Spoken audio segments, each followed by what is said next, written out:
13h, la campagne agricole se prépare activement au Burkina Faso malgré la pandémie du Covid-19 dans le pays. Dans le Nayala, par exemple, les producteurs très motivés et loin de la psychose du Covid-19 sont à pied d'œuvre pour les pré-labours, dépôts de fumure organique dans les champs et semis précoces. Constat à suivre dans ce journal. Et dans ce journal à Kaya, dans le centre-nord, on change de méthode pour la distribution des vivres aux déplacés internes.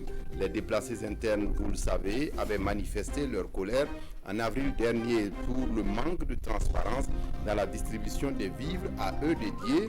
Aujourd'hui, c'est une distribution par site d'accueil qui est envisagée pour éviter des situations malheureuses comme vous le verrez dans cette édition. Bonjour et ravi de vous retrouver. Malgré la pandémie du Covid-19 au Burkina Faso, la campagne agricole s'installe progressivement.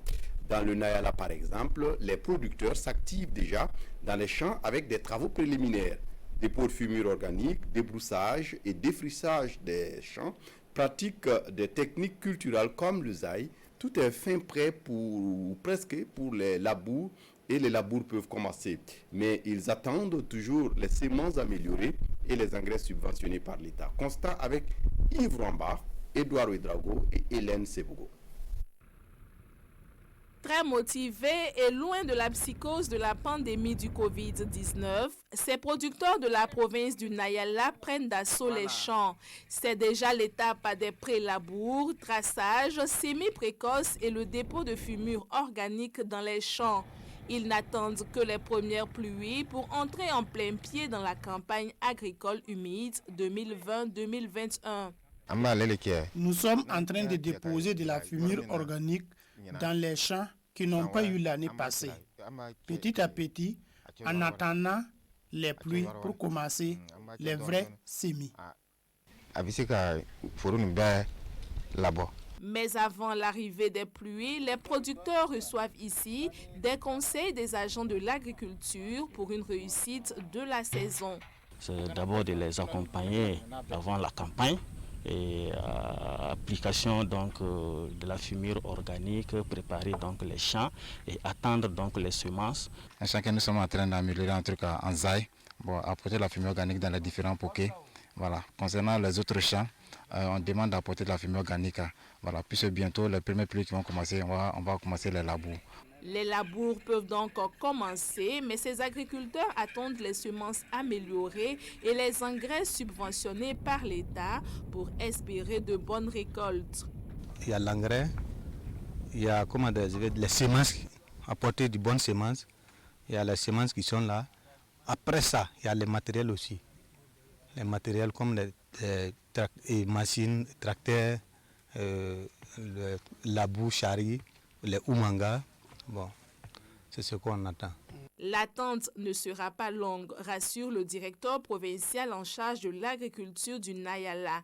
Pour ce qui est donc de la province du Nayala, nous allons donc recevoir 611 tonnes d'engrais, plus 90 tonnes de semences améliorées, toutes spéculations confondues, et qui seront distribuées à prix subventionné aux producteurs.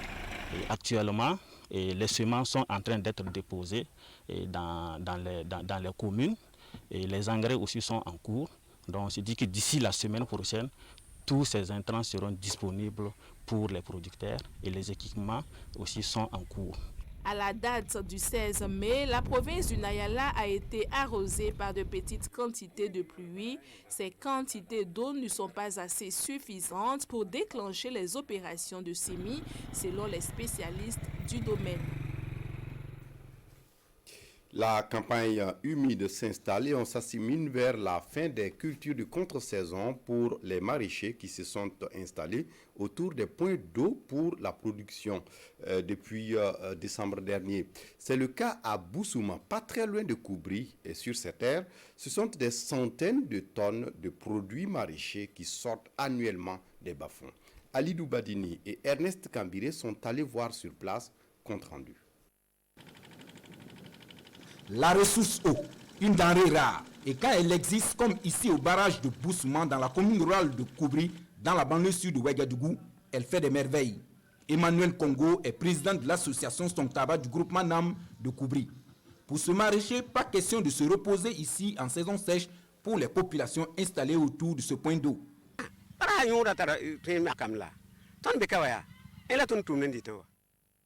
L'importance du barrage n'est plus à démontrer. De là sort notre pitance quotidienne. Sans l'eau du barrage, la vie sera plus difficile par ici. Sur 11 hectares de périmètre aménagé, une soixantaine de producteurs maraîchers, dont une vingtaine de femmes, exploitent avec les moyens de bord le site pour des activités de production de contre-saison. Après la campagne de production de saison humide, pas question de se reposer ici. Pas de temps de repos, sauf pour les paresseux.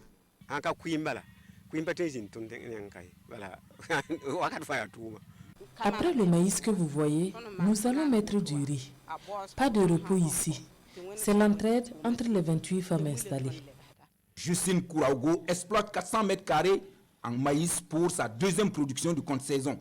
Pour elle, l'eau du barrage de Boussouma a transformé ici le quotidien des populations, même si pour cette campagne de production, elle et ses camarades ont dû réduire les superficies faute de matériel de labour adéquat. Notre préoccupation cette année, c'est la machine de labour.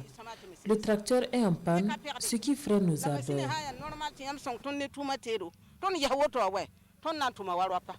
Qu'à cela ne tienne, annuellement, ce sont des dizaines, voire des centaines de tonnes d'oignons, de choux, de haricots verts ou de maïs qui sortent de ce bas-fond de production de contre-saison. Vers la création d'une fêtière des organisations socio-professionnelles au Burkina Faso, ce 22 mai, les délégués se sont rencontrés pour voir les possibilités de mise en place d'un regroupement. Le témoignage de Sébastien Zongo et de Nong Bakouda. Après la création d'une association dénommée Brigade de veille citoyenne et de contrôle antifraude, les acteurs du commerce, des secteurs informels et agro-silvopastoral veulent mettre en place une structure pour fédérer leurs actions. Ils sont ici pour adopter les statuts et règlements intérieurs de cette fêtière. Si vous prenez par exemple la filière, l'interprofession lait, ou le miel, ou le sésame, ils n'ont pas les mêmes difficultés. Mais ils ont tous besoin de la brigade pour agir, pour défendre leurs intérêts. Dans ce sens, nous voulons créer une plateforme qui va permettre à toutes les structures, les filières, les fêtières de s'organiser afin qu'il y ait des assises pour développer des solutions afin de pouvoir protéger nos productions locales. La fêtière servira de conseil d'administration à la brigade. Elle aura pour rôle de veiller à la protection de l'activité économique en collaboration avec la brigade de contrôle du ministère en charge du commerce et les forces de sécurité. Lorsque les premiers acteurs, notamment du commerce, décident de s'organiser dans ce sens, ça ne peut que nous réjouir parce qu'à l'intérieur, ils vont pouvoir extirper du lot tous ceux-là qui ont des pratiques malsaines de nature à compromettre non seulement la santé du consommateur, mais aussi à compromettre l'économie nationale. Cette rencontre tient lieu d'assemblée générale selon les organisateurs. À Waiguya, pas de cas de malades de Covid-19 enregistrés, mais la sensibilisation ne baisse pas de garde. Et ce sont les forces de l'ordre, police et gendarmerie comprises, qui sont mises à contribution. Ainsi, ils se sont déployés dans les rues, dans les maquis, les bars, pour sensibiliser et offrir gratuitement du gel hydroalcoolique et des masques. Le constat est fait ici par Rasmane Zongo et Issoufou Kabouré. 70 gendarmes et policiers, ils sont religieusement attentifs ici au briefing du responsable régional de la police du Nord en attendant le maillage imminent du terrain. Tactiquement, l'expédition en ordre de bataille débarque sur les artères et carrefours de la ville, les maquis et bars et autres lieux publics. En ligne de mire, l'ennemi commun, le Covid-19 ou le non-respect des mesures barrières. Pour réussir la mission, l'artillerie lourde est convoquée, notamment la distribution gratuite du gel hydroalcoolique, de cache-nez, renchérie par certains conseils utiles. Au tout début, tout le monde portait presque les masques, parce qu'il y avait la peur, il y avait la psychose. Mais après, dès lors que les gens ont constaté que, bon, on n'enregistre pas de cas ici, ils ont commencé à lâcher. Voilà, et c'est ça le gros problème. Pourtant, il faut toujours garder la ligne. Il faut toujours faire en sorte que, justement, même s'il n'y a pas de cas ici, que nous puissions respecter toujours les règles éditées qui sont en fait gage justement de notre tranquillité. Certains citoyens, visiblement, respectent les mesures barrières, en l'occurrence le port du masque. Par contre, ce n'est pas le cas chez d'autres. Non, parce que je suis asthmatique, tu vois, des fois j'enlève, c'est dans la voiture. On avait doté tout le personnel de cache-nez. Alors ça y va de notre propre santé. Éviter aussi la propagation de la maladie. Non, je l'ai oublié à la maison. Elle vient de m'en donner. Cette sensibilisation grandeur nature sur le respect des mesures barrières contre le coronavirus se fait simultanément à l'échelle des 4 provinces de la région du Nord afin de faire en sorte que cette partie du Burkina Faso continue toujours de maintenir son rang de 0 cas de Covid-19.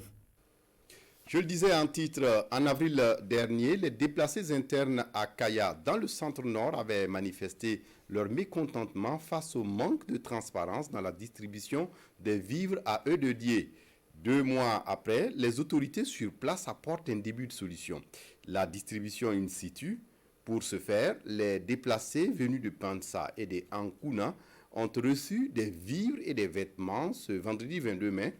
C'était en présence de Pascal Tapsoba et de Jacques Ouedraogo. Ils avaient manifesté contre la mauvaise gestion dans la distribution des vivres le mois dernier. Aujourd'hui, les autorités régionales et communales apportent des solutions à leurs revendications. Désormais, la distribution des vivres se fera directement sur les différents sites d'accueil pour plus de transparence. Sous la présidence du haut-commissaire instruit par le gouverneur, on a pu citer les responsabilités. Et donc on a essayé de voir maintenant de changer le mode de distribution. Ensemble, on s'est concerté, on dit que c'est mieux de les rejoindre au niveau de leur site où il y a un grand regroupement pour procéder à la distribution. Donc c'est ce qui a prévalu notre présence ici ce matin, accompagné par le service régional de l'action sociale. Cette nouvelle démarche est bien appréciée par ces déplacés venus de Pensa et Ankuna, installés sur le site de Kouinkouli. Et pour joindre l'acte à la parole, 10 tonnes de vivres ont été distribuées à ces personnes vulnérables. Elles souhaitent par ailleurs retourner chez elles pour la saison des pluies qui s'annonce. Beaucoup d'entre nous ne gagnent pas à manger. Le fait que les autorités soient venues ici pour nous donner les vivres, nous sommes contents.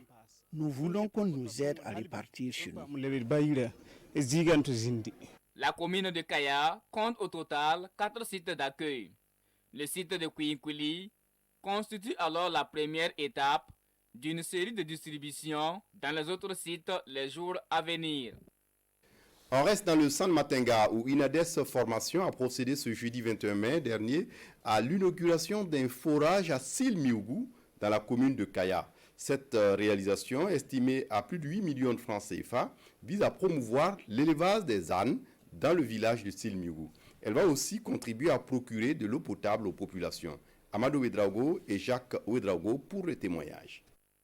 Un forage de plus de 8 millions de francs CFA pour soutenir l'élevage des ânes dans le village de Silmiougou. Des bacs ont été conçus pour stocker l'eau afin de préserver les animaux de la soif. L'Institut Inades Formation entend à travers ce geste œuvrer au bien-être des ânes. C'est pour améliorer les moyens d'existence de communautés en les aidant à mieux préserver les ânes parce que les ânes sont très importants pour le producteur. Et parce que sans ânes, les populations rurales auront du mal à mener leurs actions.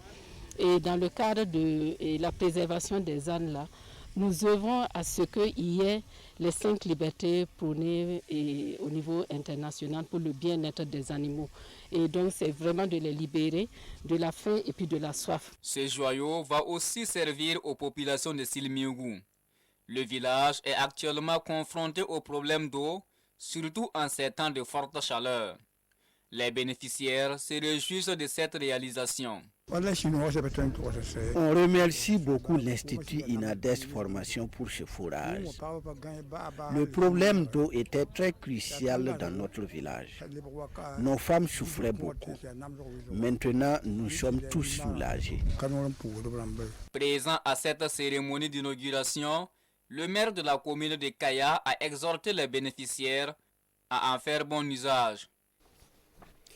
Après le San Matenga, direction le Pony, à quelques jours de la reprise des cours, le principal bâtiment de l'école primaire de Dissine dans le Yoba n'a plus de toit. Il a été décoiffé par un vent dans la nuit du 12 au 13 mai dernier. La charpente a cédé et les tôles se sont vues propulsées. En attendant de trouver des solutions, les premiers responsables de l'école prévoient réquisitionner d'autres salles de classe pour permettre aux élèves en classe d'examen de reprendre les cours le 1er juin prochain. Le constat est fait sur place avec Kassim Sori et Romial Patrice Toé. Ce bâtiment de l'école primaire d'Issine C abrite les classes de CE2, CM1 et CM2. Il a été décoiffé par un vent survenu dans la nuit du 12 au 13 mai dernier. Et c'est avec désolation que les premiers responsables de cette école ont pu faire le constat. La charpente là a cédé, la soudure là est partie et ça a pu propulser la toiture sur l'autre côté. Aujourd'hui, la situation à notre niveau est un peu triste. Informés de la situation, les autorités communales ont déjà fait le constat sur place. Alors que la reprise des cours s'annonce pour bientôt, l'heure est à la recherche de solutions. Et selon les autorités, des salles pourront être réquisitionnées pour la reprise. Là où les élèves peuvent toujours continuer les cours, là, on peut réquisitionner des salles ailleurs où ils vont utiliser comme centre d'examen en attendant que le ministère de l'Éducation, qui évidemment je pense a été saisi, puisse lancer sa machine sur la dépense publique afin qu'on réhabilite l'école. Construit il y a 15 ans, c'est en 2006 que ce bâtiment de 3 classes a été réceptionné. Celui-ci, érigé dans les années 80, reste intact. À l'étranger, Madrid et Barcelone, jusqu'ici exclus du déconfinement en Espagne, retrouvent terrasses et bars et hôtels ce lundi. Ces réouvertures restent accompagnées de strictes limitations du nombre de clients. 50% par exemple pour les terrasses, a décidé un conseil des ministres extraordinaire, et le déconfinement des régions de Madrid et de Barcelone, les plus peuplées du pays, avait été retardé car il s'agit aussi des deux zones les plus durement frappées par la pandémie. Regardez.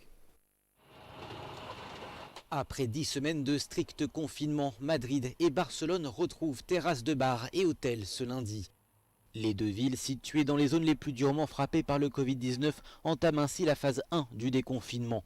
Une progressive levée des restrictions qui ne suscite pas que le soulagement. Je pense que les choses vont trop vite.